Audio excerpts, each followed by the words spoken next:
मित्रों, आज की प्रस्तुति वस्तुतः एक ग्रामीण पात्र का शब्द चित्र उकेरने का प्रयास है।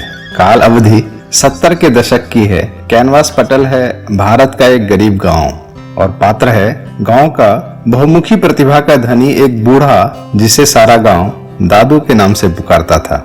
तो लीजिए प्रस्तुत है दादू। वो दादू भला जाने कोई तिलस्मी बड़ी कोई जादूगरी जानता था। वो दादू भला जाने कोई तिलस्मी बड़ी कोई जादूगरी जानता था। चवन्नी के पेंशन में घर में सभी के लबों पे चवनिया हंसी पालता था। वो 12वीं का पास डिग्री न कोई मगर गांव ज्ञानी उसे मानता था। वो 12वीं का पास डिग्री न कोई मगर गांव ज्ञानी उसे मानता था। सभी तंत्र मंत्र वो जंतर 72 तरह की कलाकारियां जानता था। कचहरी मुकदमा अमीनों के नुस्खे सभी प्रश्न के हल सुझाने में माहिर। कचहरी मुकदमा अमीनों के नुस्खे सभी प्रश्न के हल सुझाने में माहिर। खुद अपनी कोई एक साइकिल नहीं थी, खुद अपनी कोई एक साइकिल नहीं थी, जरूरत पे गाड़ी घड़ी भर में हाजिर। वो कहता था रामबाण थी एक पोथी। बच्चों को पढ़ाने के लिए उसने खुद से एक पुस्तक बनाई थी और उसका नाम रखा था रामबाण। वो कहता था रामबाण थी एक पोथी, खुद उसकी लिखी और उसकी बनाई। ली जिसने महारत ना उसको जरूरत, तलक चौथे दर्जे की कोई पढ़ाई। ली जिसने महारत ना उसको जरूरत, तलक चौथे दर्जे की कोई पढ़ाई।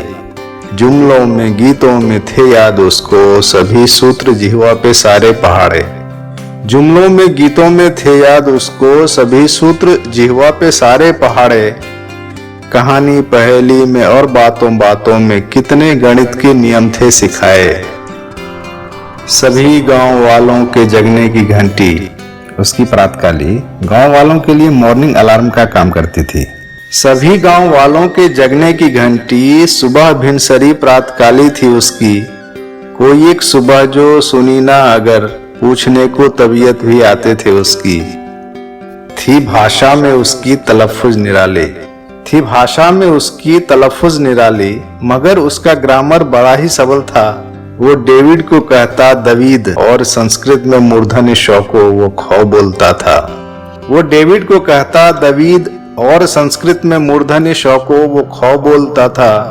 70 के जबरे में सारी बत्तीसी, न आंखों में चश्मा न हाथों छड़ी थी। कभी पूछो तो वक्त फौरन बताता, अगरचे नहीं हाथ कोई घड़ी थी। वो पटसन की डोरें भी घिरनी पे काते, वो पटसन की डोरें भी घिरनी पे काते। खुद ही से ही बुनता था वो अपनी खाटें। हम उसके कंधे पे बैठे मजे से गैया चराने नदी पार जाते। महीने के पहले ही हफ्ते में वो जब शहर अपने पेंशन उठा घर को आता, घर में सभी के लिए खास कुछ और ताजी मछलियां भी था साथ लाता। दिवाली के मेले में नाटक उसी का, दही भोज में सिर्फ जामन उसी का। उसका जमाया हुआ दही इतना सुगठित होता था कि मटका भले फूट भी जाए दही बिखरता नहीं था। इसीलिए गांव के हर भोज में दही का जामन देने का काम उसी का होता था। दिवाली के मेले में नाटक उसी का, दही भोज में सिर्फ जामन उसी का।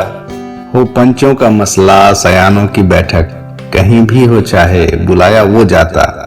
हो पंचों का मसला सयानों की बैठक, कहीं भी हो चाहे बुलाया वो जाता। दवा होमियो की जड़ी बूटी चूर्ण, किसी वैद्य से इल्म थी कम न उसकी। सिखाए पहलवानों को दांव कितने, सुनाता कहानी अखाड़े की कितनी।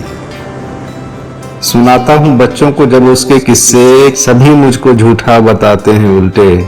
समय की ये क्या जाने बदली है रंगत, या इंसान के सांचे गए हैं बदलते।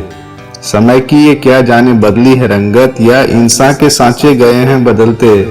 वो अदना सा इंसान बड़ी खास सीरत, हुनर हर तरह के लिए पालता था। वो दादू भला जाने कोई तिलस्मी बड़ी कोई जादूगरी जानता था। चवन्नी के पेंशन में घर में सभी के लबों पे चवनिया हंसी पालता था। वो दादू भला जाने कोई तिलस्मी बड़ी कोई जादूगरी जानता था।